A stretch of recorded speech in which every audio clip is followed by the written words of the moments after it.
Bem-vindos a mais um episódio do Fut Talks, um espaço do pensar estratégico no futebol. Nós, da Universidade do Futebol, todas as semanas, trazemos para você uma personalidade que contribui com a transformação do futebol brasileiro, do futebol global. E hoje temos a alegria de receber aqui Alexandre Matos, um gestor, um executivo experiente do futebol, com uma formação larga e um eterno aprendiz, como ele sempre se define. Alexandre, muito bem-vindo. Muito obrigado pelo convite, Elô, professor Medina, muito obrigado e vamos contribuir aqui um pouquinho. Alexandre, te ouvi, ver suas experiências, né? Estivemos juntos aí no Clubhouse recente, e você é uma pessoa que está sempre atento para as questões estratégicas, com foco especial em finanças estratégicas. Conta um pouquinho com a gente como foi se interessar por essa profissão e hoje ser um dos executivos que tem muita experiência nessas áreas. Lu, a minha carreira é uma oportuna pergunta, porque sempre me perguntam, olha, Alexandre, como começar? Alexandre, como você começou, né? E a minha vida foi pautada sempre atrás daquilo que eu desejo, que o meu coração deseja, aquilo que eu tenho como um sonho, né? E eu fui atrás do meu sonho, né? Eu lembro ali, sou professor de educação física, sou administrador com gestão em empresas e trabalhava numa academia, né? Academia pequenininha, quase um salão ali de personal de bairro. Mas via sempre ali o dia a dia do futebol, ouvia muito a rádio, ouvia muito alguns programas que tinha, e sempre um gostar diferente pelo futebol, uma ideia de participar de um clube de futebol, né? Não consegui ser jogador, muito preguiçoso, e isso foi uma marca para mim, porque a dedicação, a vontade, ela faz a diferença quando a pessoa quer realmente buscar algo a mais para ela, né? E eu não tive essa dedicação quanto jogador, mas eu queria ter uma oportunidade. E vendo ali muito o futebol mineiro, né? Sou de Belo Horizonte, escutando muito ali a Rádio Itatiaia, que é o 99% da audiência, e escutava muito o Eduardo Maluf, né? O meu saudoso amigo Eduardo Maluf, grande pessoa e grande gestor, né? Que muitos anos do Cruzeiro, depois no Atlético, fez sua carreira brilhante, e a um determinado momento eu pensei, pô, eu quero ser igual o Maluf, sabe? Isso que vários jovens hoje me perguntam, pô, Alexandre, como que eu consigo seguir uma carreira, começar uma carreira como a sua? E muito legal ver isso, né? Hoje os jovens buscam ser atleta, buscam um treinador, mas buscam também um gestor esportivo, isso é muito bacana. E eu foquei muito nisso, e um dia conheci um ex-presidente do América, que no momento era superintendente, o América vivendo talvez o pior momento da sua história, né? E quando tem as empresas estão nessa situação, abre oportunidades para pessoas como eu, que tinha vontade, tinha desejo, tinha um sonho, mas não era ex-jogador, não tinha nenhuma referência de amizade dentro do futebol. Naquele momento, ali em 2005, muito pouco se dizia de gestão, muito pouco se dizia em profissionalismo, claro, alguns exemplos sim, como o próprio Maluf, mas era uma coisa ainda começando a ter um lado profissional bem exaltado, bem forte, como é hoje, né? E ali eu tive a oportunidade, eu dediquei, fiquei ali 2 anos e meio, 3 anos ali como voluntário, ajudando ali o Antônio Baltazar, que era o superintendente, abrindo mão de muitas coisas, dedicando exclusivamente, buscando conhecimento, e o meu conhecimento veio muito da prática, né, do dia a dia ali do América, em todas as áreas, né, tinha uma dificuldade enorme, não importava para mim o desafio, não importava a área, o que importava é eu mostrar serviço, eu buscar conhecimento, eu estar participando do processo, até um dia que naturalmente as coisas foram caminhando, e o Antônio Baltazar me deu a oportunidade de ser um diretor adjunto de futebol, e ali eu comecei a construir a minha carreira, que só tenho a agradecer, e ainda espero ter muitos capítulos ainda pela frente. Alexandre, acho que quem quiser conhecer mais detalhes, né, disso que você acaba de dar aí uma pincelada, acho que lendo esse livro aí vai ter uma ideia boa, né? O livro partiu muito disso, sabe? Naturalmente, eu sou uma pessoa que interage muito com o ambiente do futebol. Eu, com essa experiência minha no início da minha carreira no América, rapidamente eu entendi que se eu queria ser um grande gestor, eu teria obrigatoriamente entender que eu participo de uma organização onde a paixão ela faz parte, onde a emoção faz parte, onde o torcedor faz parte. Então, eu sou um profissional que interajo bastante, não importa com torcida, com a imprensa, com meus atletas. Eu acredito muito no ambiente do trabalho, eu acredito muito na gestão de pessoas dentro de um clube de futebol para que um projeto seja vencedor. E nessa interação, eu fico muito à vontade com as pessoas, hoje até em rede social, mas as pessoas na rua, as pessoas no estádio, e essa curiosidade que foi despertando de Alexandre, como que eu posso ter uma carreira como a sua? Alexandre, como você começou? São perguntas recorrentes, e isso me impulsionou para um desafio pessoal que eu fiquei bastante satisfeito, que foi escrever um livro, né? Colocar um pouquinho de literatura no nosso futebol, que na minha opinião, é muito, muito pouca. Tantas pessoas poderiam contribuir mais, né, com ideias. Não tenho aqui, não sou nenhum escritor, mas acho que fiz tudo com muito coração e as pessoas que têm a oportunidade de ler estão gostando bastante. Alexandre, a minha pergunta vai justamente nessa direção, né? Que para um gestor ter sucesso, ser bem-sucedido, precisa ter alguns pré-requisitos, né? Uma boa comunicação, uma liderança, né, marcante, para poder trabalhar com essa, como você disse, a gestão de pessoas, né? Como né, um papel de gestor lidar com presidente do clube, com o conselheiro, com o treinador? A gente sabe que tem treinadores muito especiais, né? Comissão técnica, os jogadores, funcionários, imprensa, redes sociais, hoje, que é um fenômeno recente, mas que a gente tem que saber como lidar, né? Como um gestor pode lidar bem com tantos, né, atores, né? Uns protagonistas, outros nem tantos, mas todos participando desse ecossistema. E como que é lidar com tudo isso, Alexandre? Um diretor executivo, um gestor executivo de futebol, ele nada mais é que, como eu disse, um gestor de pessoas e de processos. E para você fazer com que os processos funcionem, você basicamente tem que ter uma palavrinha-chave dentro do universo do futebol, que é a convicção. Professor Medina, o que eu mais sinto de dificuldade no futebol brasileiro é a convicção daquilo que você deseja e realmente manter essa convicção até o fim do processo. Óbvio que durante o percurso você pode ajustar, pode entender que o caminho precisa ser alterado, pode entender que às vezes você precisa recuar um pouquinho, mas a convicção no futebol, que é uma paixão, que é cheia de imponderável. Eu tenho uma frase muito, muito marcante que eu escutei e eu levei dentro da minha carreira. Futebol, você pode fazer tudo absolutamente certo e ainda não dá certo, né? Então, assim, essas quantidade de imponderáveis de dia a dia, de tomada de decisão, você precisa ser um gestor esportivo com muita convicção, com muita clareza daquilo que você busca. E essa multidisciplinaridade que eu digo de trabalhar em vários departamentos e o gestor executivo ele está no centro, comunicando, interligando todos os departamentos, é a gestão de pessoas. E principalmente na questão dos estatutários, na questão do dia a dia com os atletas, com a comissão técnica. Eu digo sempre, o futebol são as vaidades e as consequências dela. E você não pode ter a vaidade, e sim a inteligência emocional de fazer uma liderança para que tudo converja, para que todo mundo trabalhe num objetivo em comum, que é o projeto e, quem sabe, o sucesso desse projeto.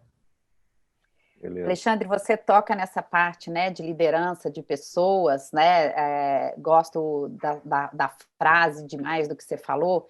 Eu gosto também daquela frase, né, que 100% dos seus clientes são pessoas, 100% da sua equipe são pessoas, 100% de quem você vai comunicar ou vai se relacionar são pessoas. Essa é uma frase do Simon Sinek, que ele conclui: Portanto, se você não gosta de pessoas, você não tem jeito de atuar como gestor ou como líder, né? Aliás, eu acho que a gente não tem jeito como atuar. Agora, essas pessoas, a gente tem conversado bastante, está sempre atrás de conhecimento. Você, no nosso bate-papo aqui inicial, dizia que você é um eterno aprendiz. Como é que você tem visto em você a sua busca por conhecimento? Como você tem visto a busca por conhecimento, mais do que informação, né, dessas pessoas que estão te circundando? Nós, particularmente da Universidade do Futebol, que há 18 anos temos essa missão de transformar pelo conhecimento, e agora ampliamos para serviços e produtos, a gente tem visto uma mudança positiva dessa busca, desse interesse, desse despertar. Como é que você está vendo essa realidade? Eu estou tentando aproveitar o máximo possível. São 15 anos aí, praticamente dentro de clubes de futebol, sabe, sempre com muita prática, aprender o conhecimento que eu busco com as pessoas no meu dia a dia, né? E agora, aproveitando esse momento aí, que eu estou com muita tranquilidade, muita calma para definir novos projetos, novas ideias, mas eu tirei esse momento para realmente buscar o conhecimento. E aquele que realmente acha que não tem mais nada para aprender no futebol, ele está completamente equivocado. Aliás, na vida, mas estamos aqui falando de futebol. Então, eu estou adorando essa experiência de buscar conhecimento através das pessoas, independente se a pessoa é do futebol, se a pessoa é do mundo corporativo, independente de função, independente de experiência, expertise. Estou buscando escutar bastante, estou buscando interagir, estou buscando colocar um pouquinho aquilo que eu também penso, e nem sempre o que a gente pensa pode ser taxado de a realidade, da verdade, não, porque existem pessoas que estão fazendo esse pensamento há muitos anos, como você mesmo acabou de falar, 18 anos de Universidade de Futebol, professor Medina, que está tantos anos aí mostrando um caminho diferente para o nosso futebol, buscando conhecimento, preparando as pessoas, fazendo com que as pessoas pensem o futebol, não só ajam por impulsividade, por paixão, na busca contínua de resultado, e aí fica a pergunta, será que é só o resultado que pode interessar? Será que é só o resultado que é o fim de tudo? E a resposta é muito clara para mim, não, não é. O resultado, ele acontece por causa de uma série de atitudes de várias pessoas convergendo para o mesmo objetivo. E isso se todas estiverem muito bem preparadas. Então, aqueles que realmente querem buscar algo a mais no futebol, querem fazer uma diferença, precisam buscar muito esse conhecimento em várias pessoas, em cursos na Universidade de Futebol. Hoje você tem a CBF Academy, hoje você tem cursos aí no mundo online que a gente pode aproveitar. A pandemia nos deu esse presente bom, né? Que pelo menos alguma coisa boa veio dela. Então, acho que as pessoas têm que aproveitar e eu estou tentando aqui humildemente aprender bastante. Alexandre, muitas vezes o executivo de futebol ele é visto como um comprador e vendedor de jogador, né? E por tudo que você já falou, né, fica bem claro que é muito longe disso, nessa simplificação que muitas vezes se faz, né? Mas como é que você vê em relação a essa atividade essencial, né, estratégica de um clube de futebol, de cuidar, de montar a sua equipe, de transferir jogadores, né, de valorizar os seus atletas e poder colocá-los também no mercado, né, que é uma atividade essencial, né, no dia a dia, na dinâmica do futebol. Como é que você vê hoje a evolução e o funcionamento de um setor sob o seu guarda-chuva como gestor líder, né? Um setor de análise de mercado, né, vinculado ao scouting, ao análise de desempenho, né? Eu vejo hoje muito, por exemplo, clubes que falam que tem um departamento de mercado, mas, na verdade, é quase que uma extensão ali do análise de desempenho, né, que evoluiu bastante, mas não é realmente mercado, de você ter a avaliação, né, de custo, né, de valores, tal, essa questão ainda que acho que está muito por avançar. Como é que você vê, né, o futuro desse setor tão estratégico aí para o futebol brasileiro? Fundamental. Fundamental. Eu acho que os clubes, eles estão muito saturados de profissionais, saturados de jogadores. Eu lembro quando eu cheguei no Palmeiras em 2015, tínhamos 89 jogadores profissionais. Desses 89, 7 permaneceram no Palmeiras em 2015. E demoraram 3 anos e meio para que a gente conseguisse resolver esses 89 jogadores, ou seja, nós tínhamos 82 a 80 jogadores profissionais recebendo o Palmeiras sem atuar pelo Palmeiras. Então, assim, de mais ou menos 1 ano, 2 anos, a gente vê essa figura de um especialista em mercado, como você mesmo disse, os clubes, quando começou a análise de desempenho, ter o seu departamento, ter um chefe, ter os seus funcionários, né, começou o análise de desempenho, foi colocado de maneira, não diria natural, mas foi imputado dentro do departamento essa figura do analista de mercado. E muito bem colocado por você, professor. São figuras completamente distintas, cada um com a sua importância, e são importantes, sim, mas são departamentos que precisam ter a sua autonomia e não vinculada a alguma situação desses departamentos. Então, eu vejo assim que os clubes estão começando a ter essa visão clara da necessidade e acho que a gente pode, sim, ter profissionais mais preparados, ter profissionais mais específicos e sem dúvida alguma, precisamos aí urgentemente ter algumas situações de colocar conhecimento cada vez maior dentro desse profissional e fazer essa dimensão de um departamento de mercado que é tão necessário dentro de um clube. E, Alexandre, o que um analista de mercado, assim, de forma geral, quais seriam as competências que ele deveria ter para distinguir até de um analista de desempenho?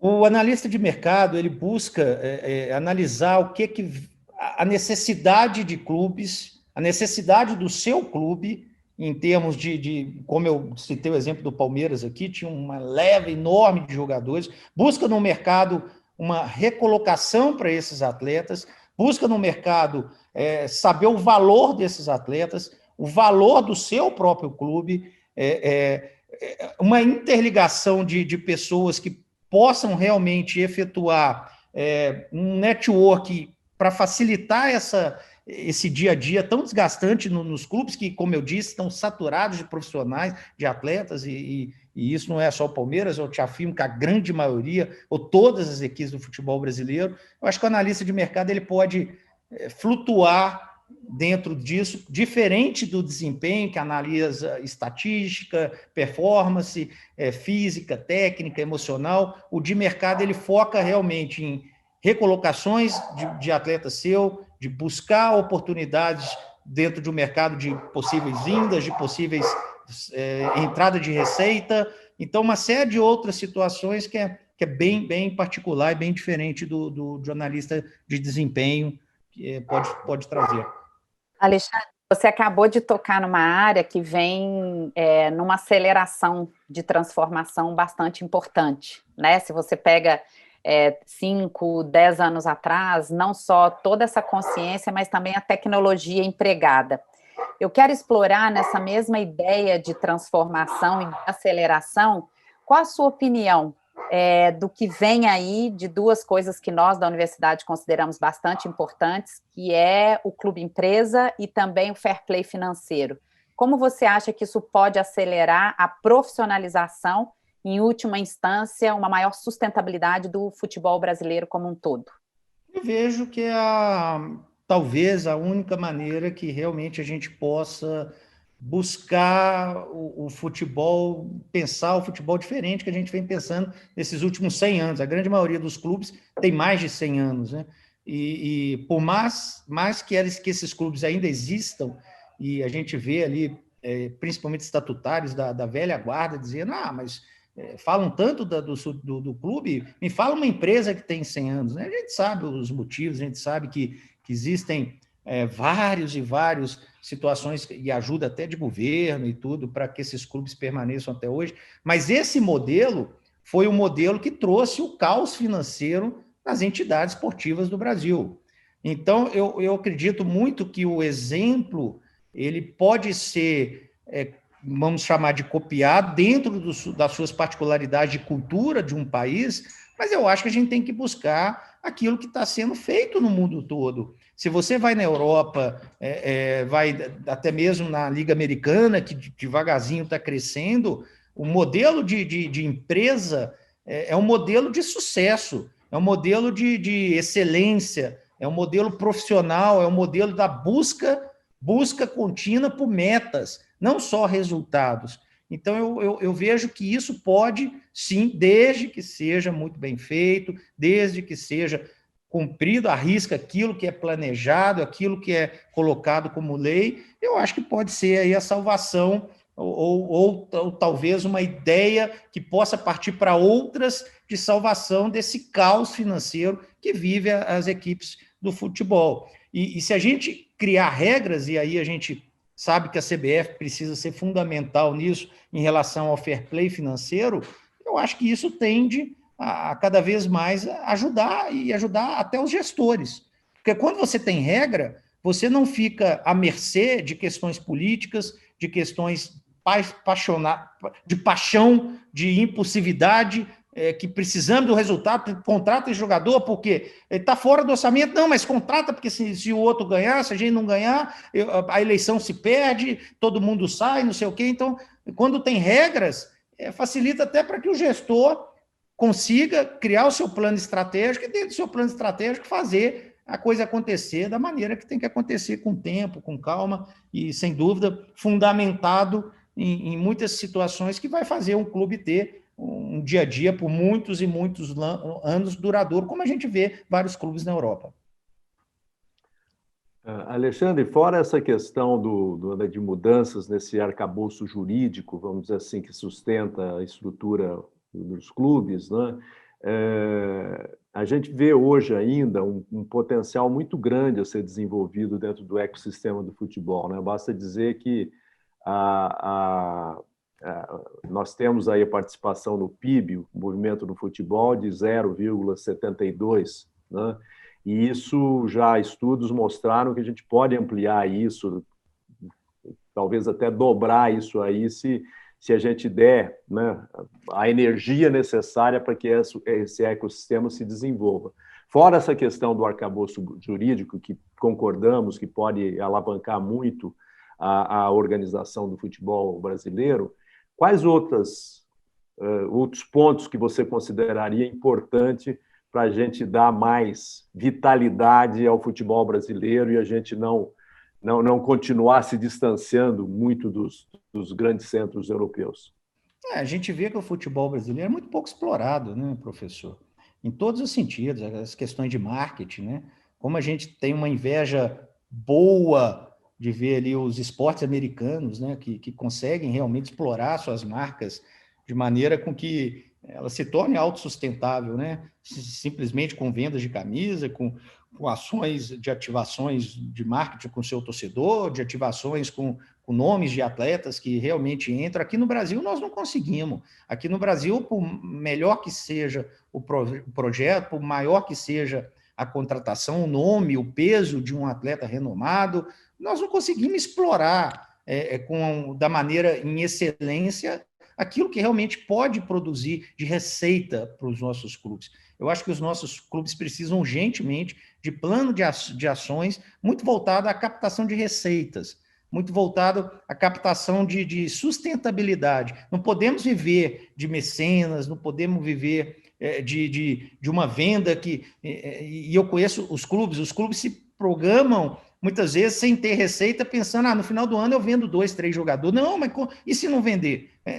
Você não pode fazer um planejamento financeiro de orçamento no se eu vender, se eu for campeão da Copa do Brasil, entra um prêmio, se eu for campeão da Libertadores, não, acho que tem que acabar com sis no futebol e procurar muito o porquê, os porquês do futebol. As pessoas procuram muito pouco o porquê que o clube está na situação financeira, o porquê que esse clube não consegue se sustentar numa Série A, o porquê que esse clube não fecha o balanço no fim do ano, o porquê que esse clube não consegue captar outras receitas em outros setores, a não ser o básico, né? Venda de jogador, uma bilheteria, televisão. Isso aí é o beabá, isso aí nós já sabemos. Nós temos que ter a capacidade de buscar outras receitas, de buscar com inteligência outros tipos de parceria, outros tipos de investimento, o que quer que seja. Nós precisamos criar isso, e eu acho que o futebol pensa muito pouco nesses sis e pensa muito pouco nos porquês.